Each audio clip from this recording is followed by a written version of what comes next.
Good morning. Welcome to 2013. Can you believe it? 2013? How'd we get here? We just kept breathing, right?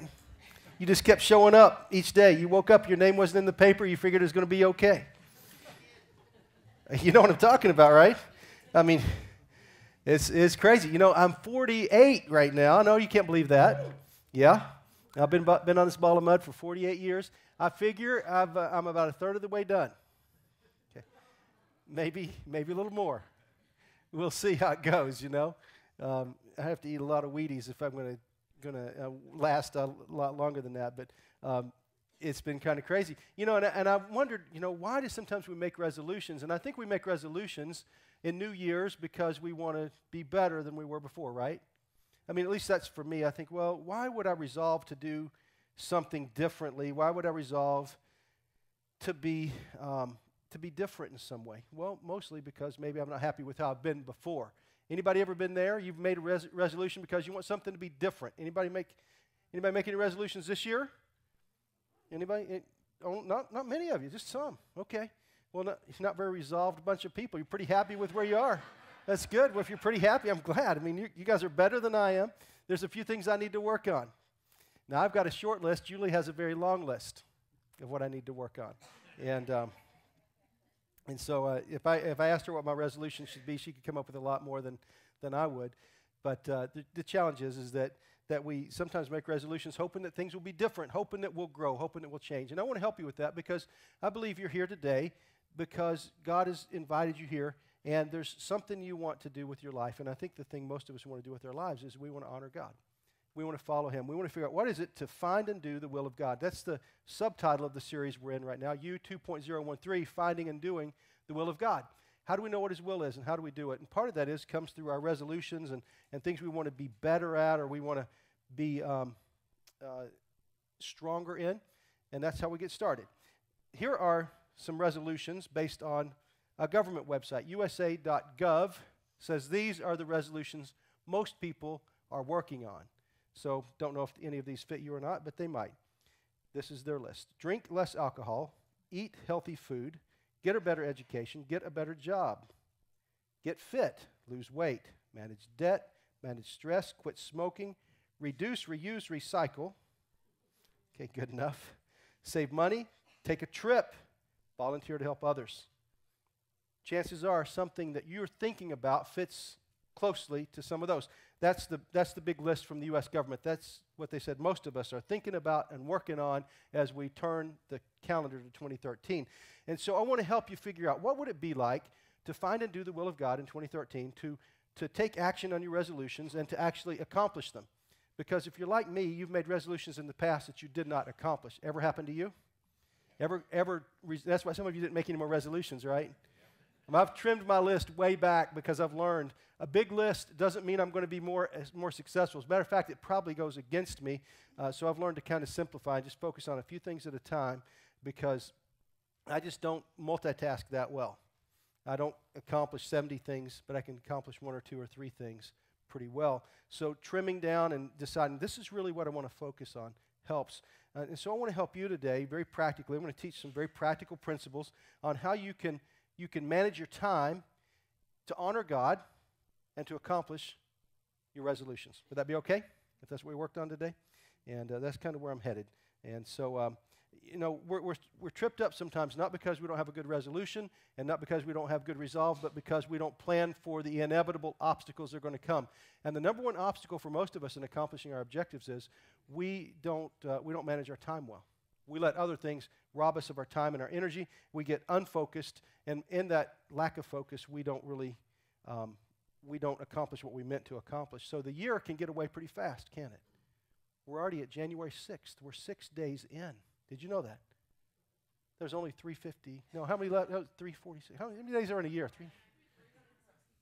355 days. 365 days. So we're 359 left. Okay. Man, I am having a hard time. Wake up, my brain. Here we go. This is what God says about time sometimes and what we should do with time. In Psalm 46:10, He says this, "Be still and know that I am God. Be still and know that I am God. And I'm inviting you into worship today and into this encounter with God as a time to kind of be still for just a few minutes and really let God be God. Because if 2013 is going to be the year you hope it's going to be, and the year you've resolved it will be because you and God work together to create something beautiful out of your life. Your best life comes in a life that you work with God to create. It's not something you do on your own. It's something you do with Him. But be still and know that I am God. And God is very concerned about your time. He's very concerned about your life. And He wants great things for you, the same as you want great things for you. But His ideas about time and what's best for you might be a little different than yours. And I hope today that maybe you encounter Him in a way that brings you to a place where you make some decisions about your resolutions. You may decide today that some of your resolutions you're not even going to take action on. And you may adopt a few new ones, and that would be okay. Or you may trim way down and say, I can only focus on just a few of these, so let me focus on one or two. And you may add a new resolution after today. Hope you do. Sometimes there are things we encounter that cause us to really think. And occasionally those come in the form of an email forward. Not very often. Don't add me to your list. Okay? There's too many. But if you find a really great one, a great one. I'm talking about like one in a year. Great one. Then send that one to me. And this is one of those. This was an email forward from a few years back, and I actually printed it out. And as I was preparing for this, I ran across this. And you may have read this online because it's been out there for a little bit. It's called 1,000 Marbles. 1,000 Marbles. It's a great story. If you've heard it, hang with me. If you've not, listen in. The older I get, the more I enjoy Saturday mornings. Perhaps it's the quiet solitude that comes with being the first to rise. Or maybe it's the unbounded joy of not having to be at work. Either way, the first few hours of a Saturday morning are the most enjoyable. A few weeks ago, I was shuffling toward the backyard patio with a steaming cup of coffee in one hand and the morning paper in the other. What began as a typical Saturday morning turned into one of those lessons that life seems to hand you from time to time. Let me tell you about it.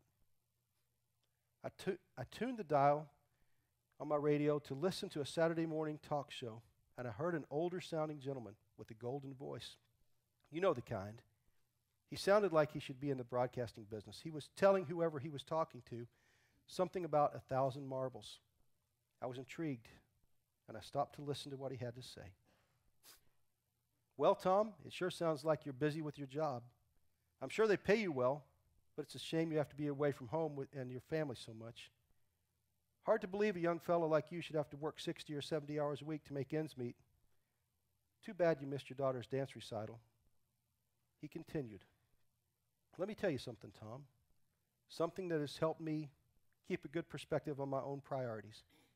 And that's when he began to explain his theory of 1,000 marbles. You see, I sat down one day and I did a little arithmetic. The average person lives about 75 years. I know some live more and some live less, but on average, folks live about 75 years. Now then, I multiplied 75 times 52, and I came up with 3,900, which is the number of Saturdays the average person has in their entire lifetime. Now stick with me, Tom. I'm getting to the important part. It took me until I was 55 years old to think about all this in any detail. And he went on. And by the time I had lived through over 2,800 Saturdays, I got to thinking that if I lived to be 75, I only had about 1,000 of them left to enjoy. So I went to a toy store, and I bought every single marble they had. I ended up having to visit 3 toy stores and rounded up 1,000 marbles. I took them home, and I put them inside of a large clear plastic container right here in the shack next to my gear. Every Saturday since then, I've taken one marble out and thrown it away. I found that by watching the marbles diminish, I focused more on the really important things in life. There's nothing like watching your time here on this earth run out to help get your priorities straight. Now let me tell you one last thing before I sign off with you and take my lovely wife out for breakfast this morning. I took the very last marble out of the container. I figure if I made it until next Saturday, I will have been given the gift of an extra time. And one thing we can all use is a little more time. It was nice to meet you, Tom. I hope you spend more time with your family. and hope to meet you again.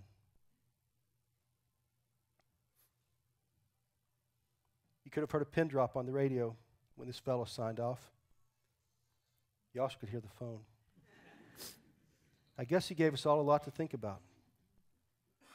I had planned to work that morning. Instead, I went upstairs and woke my wife up with a kiss. Come on, honey. I'm taking you and the kids to breakfast. What brought this on, she said with a smile. Oh, nothing special. It's just been a while since we spent a Saturday together with the kids. Hey, can we stop by a toy store? I need to buy some marbles. Now that will give us some perspective on it. That will help us number our days. Psalm 39, 4 and 5 says this. And by the way, this will be on the screens. It will also be in your sermon note cards. If you want to pick those up, you can start working with me through those. And those are a half-sheet card that you got as you came in the door. Psalm 39, 4 and 5. Show me, Lord, my life's end and the number of my days. Let me know how fleeting my life is. You've made my days a mere handbreadth. The span of my years is as nothing before you. Everyone is but a breath, even those who seem secure. The Bible tells us we should number our days. We should think about, what are we doing with our time? How are we using our energy? What are we going to use our life for? Because we will use our life for something. We will either waste it away or we will use it for something magnificent. My hope is that you use your life for something magnificent, something that really matters, something that at the end of the game, when that last marble comes out of the jar, that you go, wow, I'm so glad I spent my life that way. But I've seen some people do that very well. And at the end of the game, when that last marble came out, they were joyful, and they were complete, and they were whole, and the people around them were left feeling loved and cared for. It was beautiful. And I've seen some people toss that last marble away. And honestly, there's not much to show for it. So it comes down to, what do we do with our time? How do we live out these resolutions? If we live out the resolutions that we intend to, your life will become more meaningful and more purposeful, right? The challenge is that sometimes time trips us up. So I want to talk about numbering our days and how do we do this well and how do we move on in this life. I want to give you some maxims, some principles for time management. These are very practical things. These will be helpful to you. Here's the first one. We need to begin with the end in mind. Think about your life right now. You've got some time left to live, right? You've got some energy left to use in your life. When you come to the end, when the last marble comes out of the jar, now this is going to sound morbid, but hang with me here for just a minute. Imagine your own funeral for just a moment. Imagine that you are up above your funeral and you're watching as people come in for the visitation. And they're talking. They're talking about you. What do you hope they say?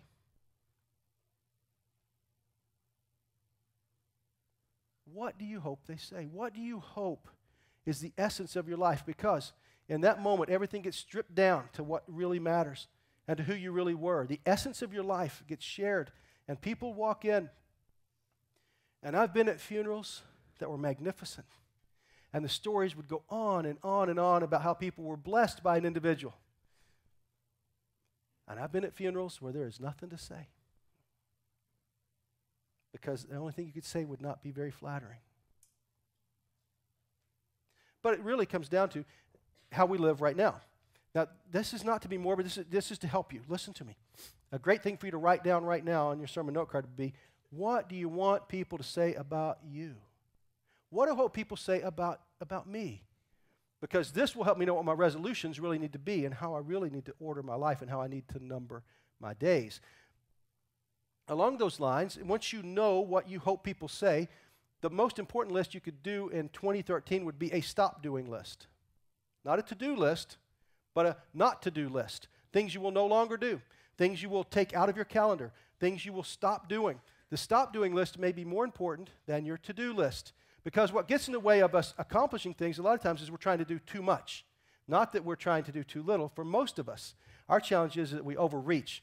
And we have just a few hours in a week, 168 hours in a week. But some of us want to have 193 hours in a week.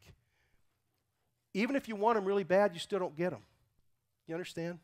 You only have 168 hours in a week. You've got to fit your life inside of that container, 168 hours. This is what you got.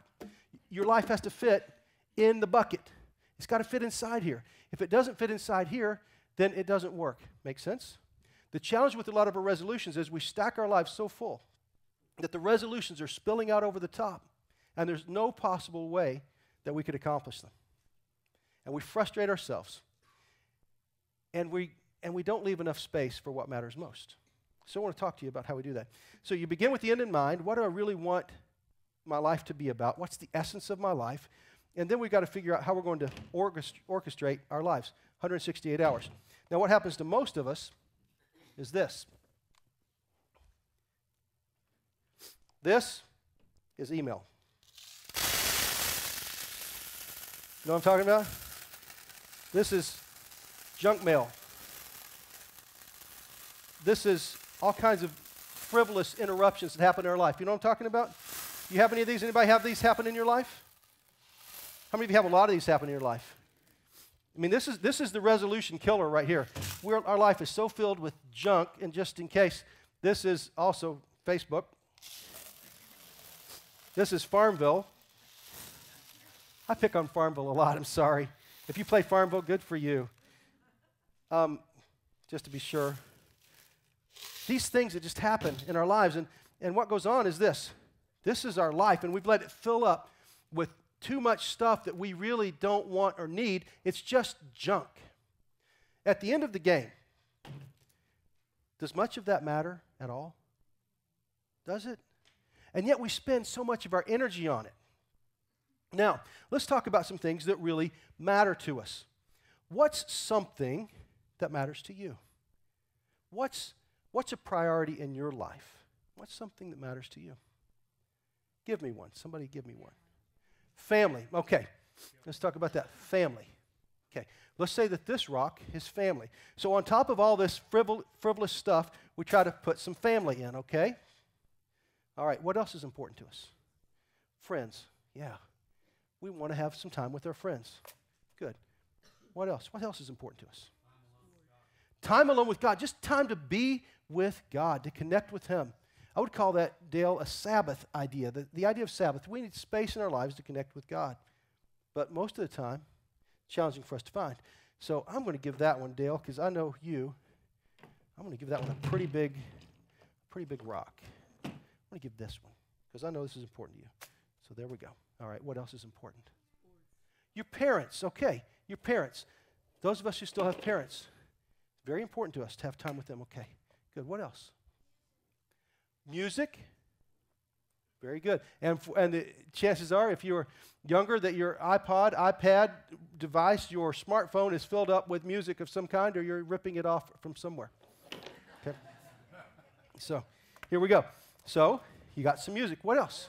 Sports. Yeah, we enjoy sports and being around and watching them and competition. And now what's happening with our life? Yeah, we're over the 168 hours. And then we pile some resolutions on top of this. I'm going to have some resolutions. I want to lose weight, which requires some time and energy and focus, right? Because I've got to exercise some, and I've got to manage my food. I have to buy better food, different things. You got to choose some things. What else would be important to us? Yeah, that. Oh, yeah, that. You know, the reality is that some time management gurus and some people, success people, they'll try to teach you how to sleep less so you can be more successful. Let me just go ahead and say something to you. When you really study the physiology of sleep and the importance of sleep, if you try to squeeze more into your life by cutting back on sleep, especially if your goals revolve around being sharper mentally or losing weight, you will absolutely sabotage yourself. You must rest in order to lose weight properly, and you must rest in order to be mentally sharp. Did you know that? Have to. We're wired that way. You have to rest. But we try to squeeze that on top. And then there's other stuff that's important to us too, right? There are other things. But our lives are too full, right? So, first principle, begin with the end in mind. Second principle, how do we manage the big rocks? How could we do this differently to make life work better? Do the important things first. Do the important things first. Here's what it looks like. You put the big rocks in first instead of the frivolous stuff. Now, here's what it means, very practically. I'm going to encourage you, before you leave here today, to take out your planner. Most of you use an electronic organizer of some kind, or at least you have a note of to-dos and not to-dos. Start a not-to-do list, take some things off your to-do list and move them to not to do, and just resolve, I'm not doing these because I'm going to carve some space out in my life. Some of you need to go home and clean out your inbox, and you need to just say no to a bunch of stuff you're being sent, and just trim back. The principle is this: put the big rocks in first. So let's go through, again, some things you would like to see in your life. Let's go through them. Somebody else, give me something you would like to see in your life. Yes, ma'am. Health. Yeah, you know what? What happens with me is that the older I get, the more I realize that health is something I have to focus on. When you're young, and I'm glad for you guys that are young, you don't have to think about this, man. Everything just works like it should. You never have to worry. You never have to worry about weight. You have hair growing in the right places. All that's good. Okay? Good for you. I'm excited. There will come a moment when you have to do more about your health. And as you move through, I would say this: prevention is better than intervention. Prevention costs less than intervention. It's better to manage it early, to take care of it now than later. So health is a great resolution to have, but it does take time, energy, focus, money. So let's put that in. So health. Somebody else. Education. Yeah, the more we're educated, the easier life gets. John Wayne said, life is hard. It's harder if you're stupid. Okay? So take it for what it's worth. So education. Okay. Somebody else. Relationships. Yeah, with people that we love.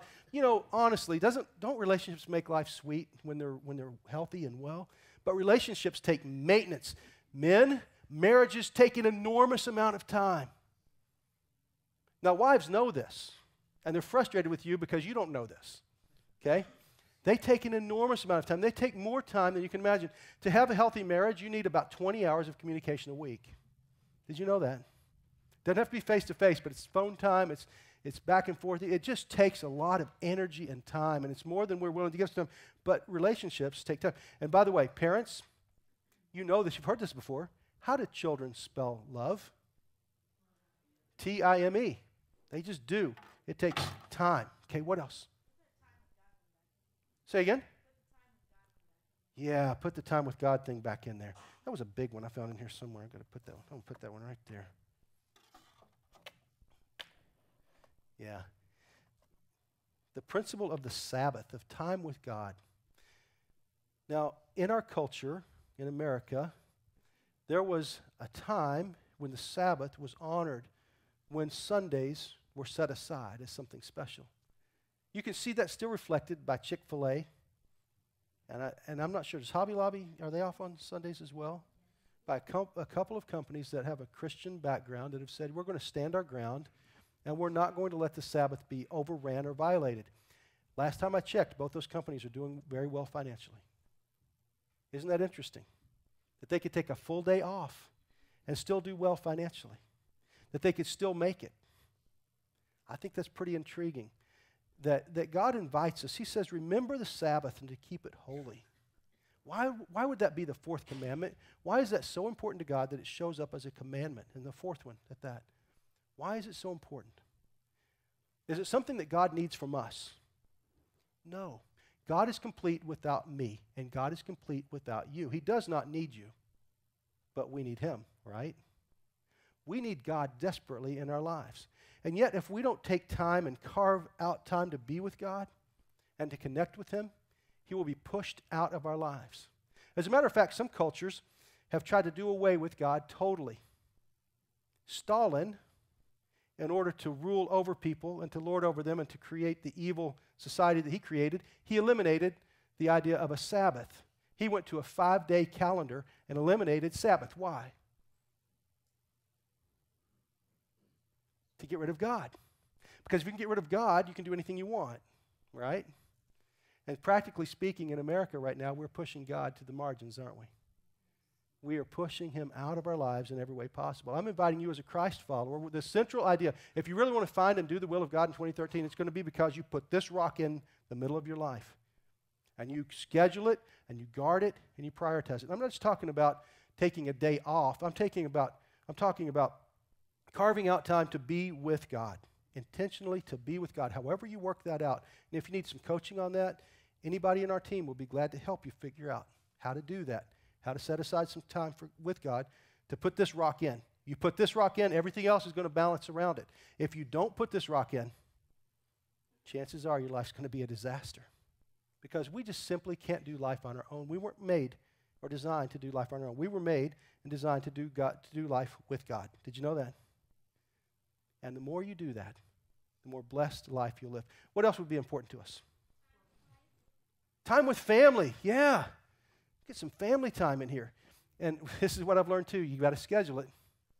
Did you know that? That you might need to go to your calendar and you might actually need to put some time in there and block it out and say, this is important to me. So on my schedule this week, this is time to be with my family. This is something we're going to do. And you block it out and you build a hard box around it. And nothing gets into that box because I promise you, it will be taken away from you if you let it be. Make sense? What else would be important to you? Church, yeah, coming to church. I hope that's part of your time with God, but sometimes there is some service and things that we do at church that help us grow, and that's an important thing. Thanks, good answer. All right, what else? Having fun, no. No. Here's your fun rock. Okay, I'll put, what else? Volunteering, yeah, making a difference in the world, volunteering. Fantastic. What else? Helping people. Yeah, good. Fantastic. Oh, yeah, the job. Yeah, that. Job or school or... Do what? Yeah, a very artistic one. Okay, what else? Life. Just to be. You know, if you start this way, then inside of this container, you've put in things that really matter to you. These are your resolutions, things that really, really matter to you. Is there still some space in here? Yeah? There's still some space, right? It's called margin. Life is sweeter when there's a little margin. Not margarine, margin. 2 syllables, not 3. Okay? But a little bit of margin, a little bit of space in our life. But the inevitable is going to happen. It's still going to happen that you're going to have stuff that goes on. You're still going to have all of these things that are going to happen. And you're going to... But here's what I hope you do. I hope you shake your life down. And I hope you wind up with a place where, even though you've got all this stuff happening, these emails and these things that happen, you can still handle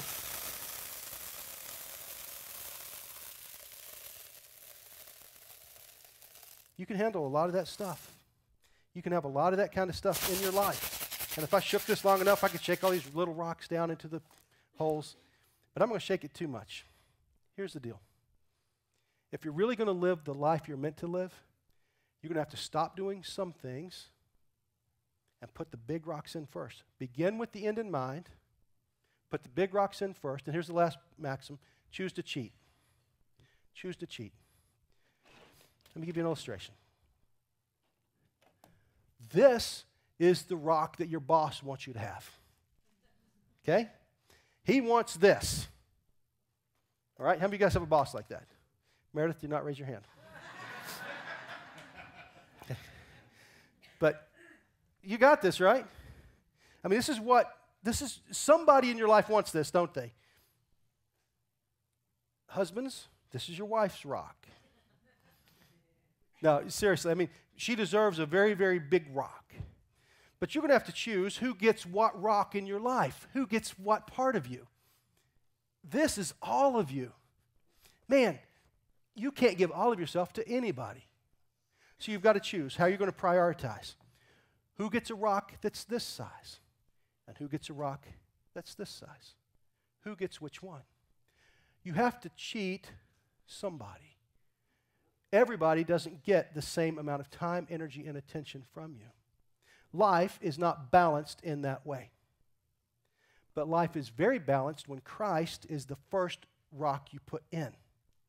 Make sense? Choose the order of these rocks and choose the size of the rocks. It's up to you. It's called responsibility. We have a responsibility in our lives to choose what the end looks like, to choose which rocks go in, to choose how much priority we give to each one, and to live in a way that our resolutions make sense. So, does this make sense so far?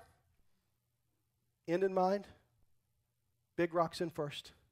Choose to cheat. Choose who gets the best of you. My hope is that God gets the best of you.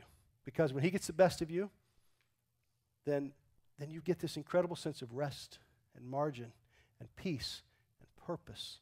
The things you want from your resolutions you're going to find when you center your life on God. Micah 6:8, an incredible passage. Very simple, very simple. This tells you what God expects from us. Micah 6:8. He has told you, man, what is good.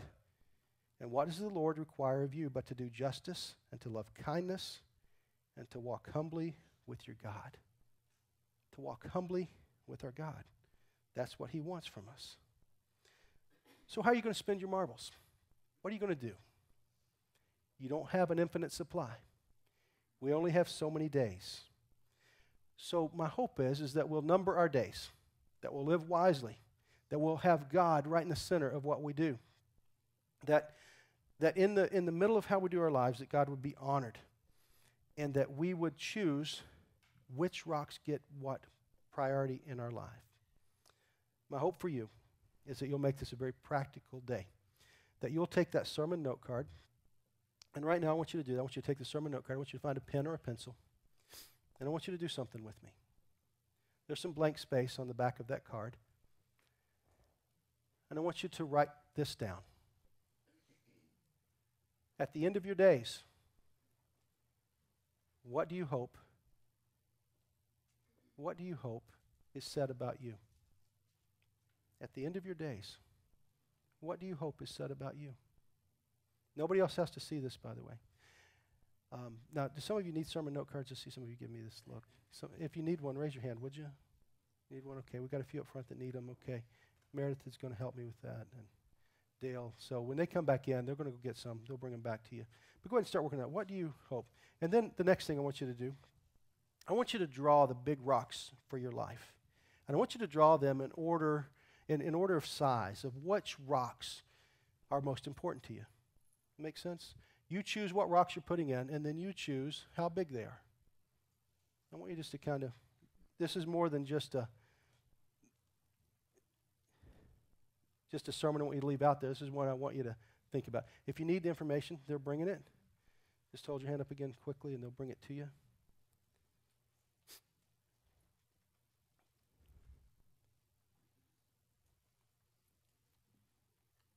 I even found an extra pen on stage. Anybody need a pen?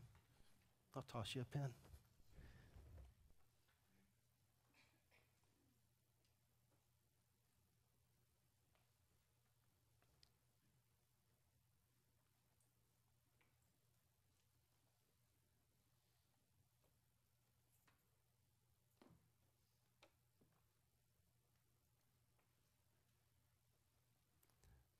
So your call to action today, what I want you to do with this sermon, is to continue to think about these things, continue to work on these, continue to draw this out.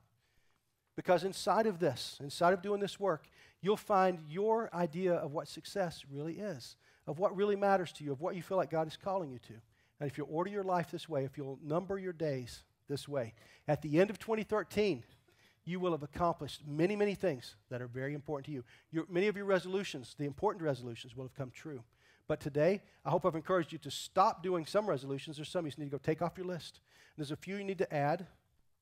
And I hope the one you'll add, if you haven't already, is some time just to be with God. And let him be the center point of your life. Would you pray with me? God, help us to number our days. Help us to know that what you want most from us is a relationship, that you want us to walk with you, to live with you, to be connected to you, and then to be connected to others as well.